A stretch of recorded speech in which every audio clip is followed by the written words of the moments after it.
Hey Tacticians, Sam here. I'm the set lead for Magic and Mayhem, a whimsical and hectic twist on the world of Magic.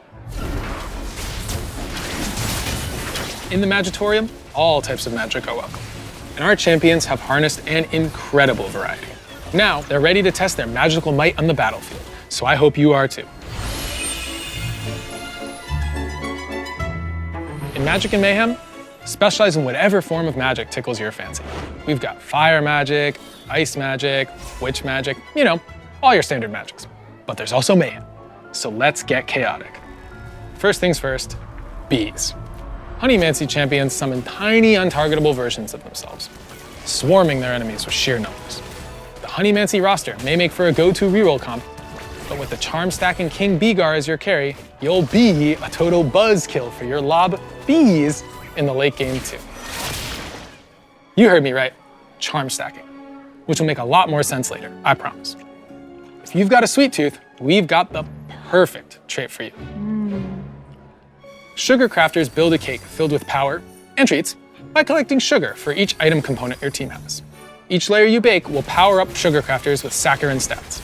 When the cake is finished, more rewards are sure to come. With late game scaling, all you need is fructose and glucose, and your opponent is toast. Piece of cake. Eldritch is one of my favorites. A lot of people on the team say it freaks them out, but I don't really get why.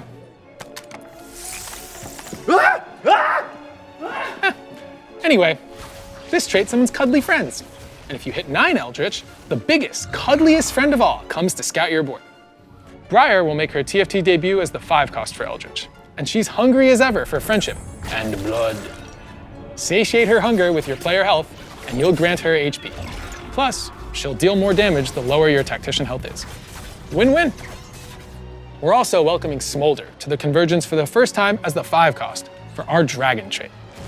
This little 80 carry will fly around the battlefield, attacking the nearest enemy and dropping fireballs from above. Dragon will also bring back Shyvana as a shapeshifter and Namzi from Dragonlance as a 1-cost with a fiery sneeze.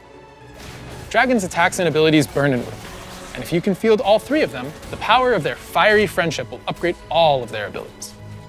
Then there's Witchcraft, whose units curse enemies with their abilities, making them lose a portion of their max health, take extra damage from witches, and eventually transform them into frogs. The 5-cost Queen of Witchcraft is also Queen of the Bats. Morgana sends out bats that seek nearby enemies, dealing extra damage if those enemies are low health. When her pretties kill an enemy, they have a chance to abduct it, granting a 1-star copy or one of their item components. Let the bat-napping begin. I think we have time for a couple more spoilers. The Chrono trait starts a countdown, sped up each time a Chrono champion casts. Once the countdown completes, your team will restore a portion of their health. But at later breakpoints, the trait has the power to stop time for non-Chrono units, or even Chrono break all your units back to max health.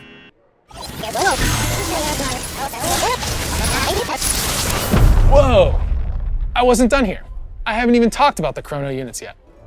Karma will be your go-to AP carry, taking up heaps of damage over time, while the 5-cost Camille creates a zone where she can bend time and her opponents to her will. To bring the time magic fantasy of Chrono to the Convergence, we're looking to the stars with Wild Rift's Stargazer skin. Like Silco from Arcane or T-Hex from Legends of Runeterra, we're always excited for timely collabs. All right, that's enough for me. You'll see the rest when the set drops on PvE. But like I mentioned earlier, we still need to talk about charms. Matt, Alicia, give our friends the scoop.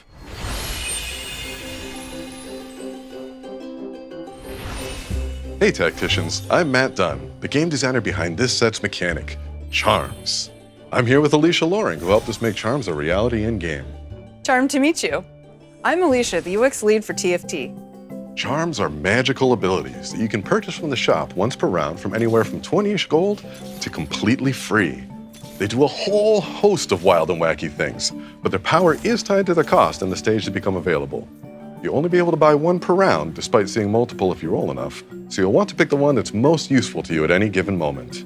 Let's talk through some examples, starting with a simple one, Phantom Gloves. With 3 gold, you'll get a temporary Thief's Gloves until the end of your next player combat.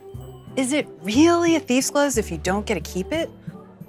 A more big brain example comes from the Copycat charm, which grants you a 1-star copy of the first enemy champion to die during the next player combat. There are also charms that appear during the mid-game, when you have a bit more gold, but you're still tinkering with your strategy. Reclamation is a cheap charm that breaks apart items on bench champions for a round. Combat-oriented charms are likely to appear during the mid-game as well. Earthquake stuns your opponent's board for 2 seconds at the start of combat, while Silver Guard makes your team immune to crowd control for the first few seconds of the fight. Talk about a hard counter. Later in the game, you'll get offered more expensive and powerful charms, like Spawn Swarm, which for 8 gold will make it so your dying champs spawn a small voidling. Gross. All 5s, a medium price charm, will immediately re-roll your shop into all 5 costs. It's perfect for taking screenshots to show your friends just how lucky you are. Lastly, we have Ascendant charms, which come from Xerath, a 5-cost Arcana champion with the unique Ascendant trait. Xerath, whose ability launches a barrage of arcane blasts at enemies, can grant you access to charms like the Tower, which summons a large target dummy for a round that strikes enemies with lightning, or the Sun, which will grant you a support anvil and an artifact anvil. With all these exciting late-game charms, we expect to see some crazy final 2 or 3 player fights, as players desperately charm roll to eke out just one placement better. When the team came up with charms, we had to figure out just how to make them make sense in the game. My personal approach is that UX should feel like magic. It should fade into the background and feel like a natural extension of your powers as a tactician in the Convergence. You can see this philosophy at work with recommended items, augments and armory interfaces, or our favorite memory enhancer, the Team Planner. But for charms, we wanted to deliver something a little more delightful. When you buy a charm, it will follow your tactician around and show everyone in the lobby what type of magic you've got your hands on. And we're always looking for more ways to level up the overall TFT experience. So we're also working on quality of life improvements like new stats, or even ways to add more portals to TFT. With that, let's portal over to cosmetics.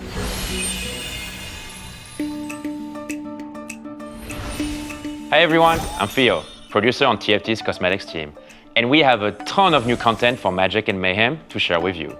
This is our biggest Chibi drop yet, and we're starting with a little shock and awe.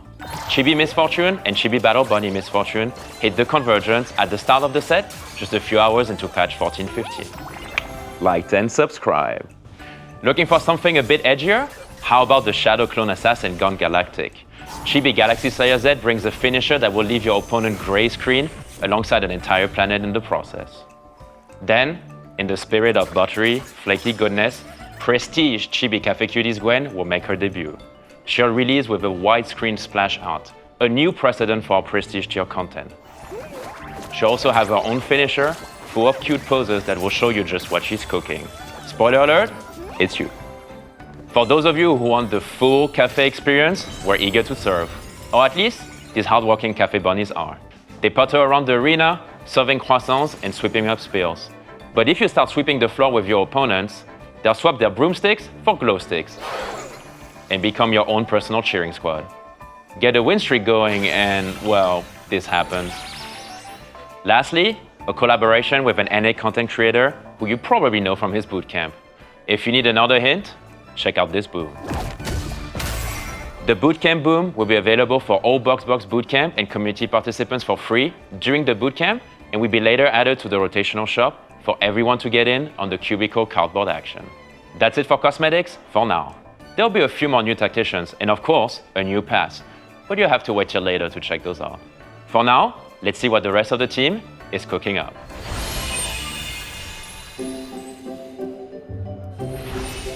Hello, my name is Riot X Tina, and I'm the product manager for TFT's events and set revivals.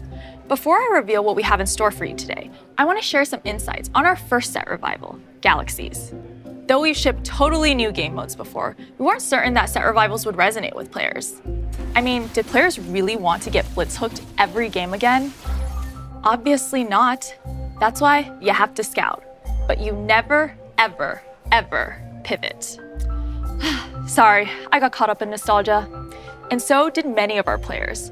On its launch weekend, the Galaxy's revival made up almost half of total game hours.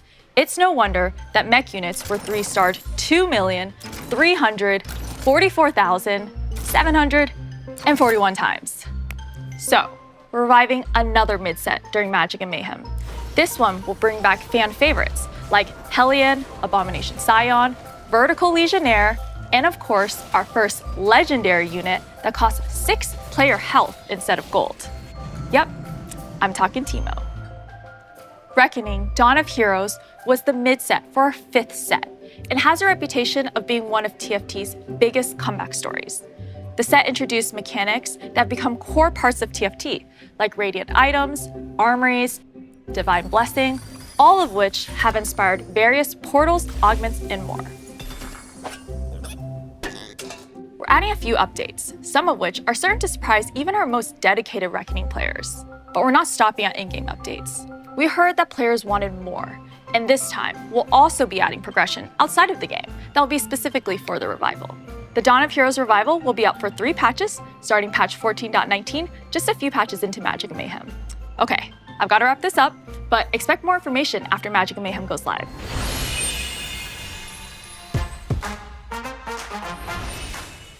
Hey everyone, Sherman here with an esports update before we do our last Magic and Mayhem spoiler.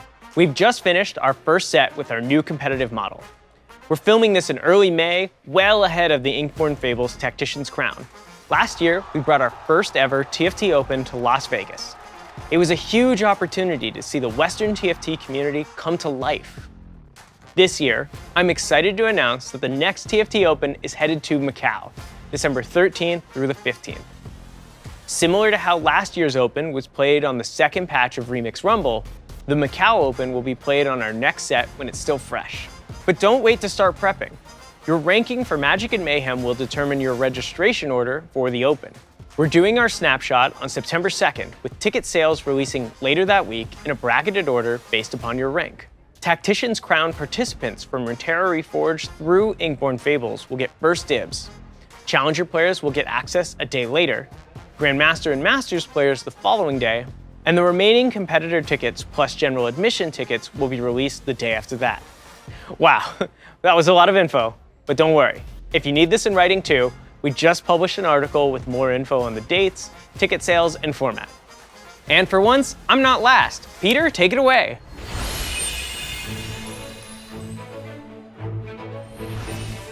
Hello everyone, Peter Whalen here.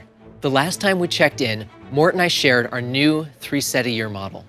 You all have been super excited about this, and it's awesome that we're now living in this world. With 3 sets a year, we have 3 pods working on a longer timeline to deliver higher quality content. At this point, we've learned a lot about what good looks like, from mechanics to traits, all the way to thematics.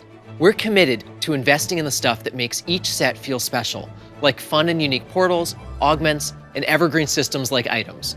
Shout out to the 20 new artifacts released earlier in Inkborn Fables. We're also focused on the first 10 to 30 hours of a TFT player's experience. Learning the ropes of a deep, strategic, and fast-paced game is incredibly rewarding, but it shouldn't feel demoralizing. We're not quite ready to share just how we're looking to better this experience, but we can assure you that not only will this be good for new players, but also for you, our current players. Just think about how much easier it could be to get your friends into TFT and help your double-up climb. We've come a long way from summoners flooding the entire board with particle effects, or Ash accidentally firing a crystal arrow into a board far, far away. And with that, thank you so much for being a part of the TFT journey. TFT would not be the same without you, because together, we are TFT, and our future is bright. Oh, and before I forget, I think it's time to let the cat owner out of the bag. Thanks to our friends on Legends of Runeterra, we're bringing Yumi's owner to TFT. Nora, everyone's favorite portal-popping Yordle, will be hitting the convergence as a 5 cost in our portal trait. The trait is the perfect match for Nora. The only thing she loves more than tea, cats, and magic is when all of those things fall out of a portal at random. The trait shields portal units and then ejects random stuff throughout combat. We're talking about things like Ziggs bombs that deal magic damage, Horo snacks that heal your allies, maybe even a wild Krug. We can't have Nora without her feline companion. Nora's legendary Explorer trait brings Yumi along for the ride. Yumi will fly around on book, helping out her friends and using her ability when Nora casts hers. There's lots more Magic and Mayhem to discover, So be sure to check out Nora and the rest of the roster when the set goes live with patch 14.15 on July 30th. See you then.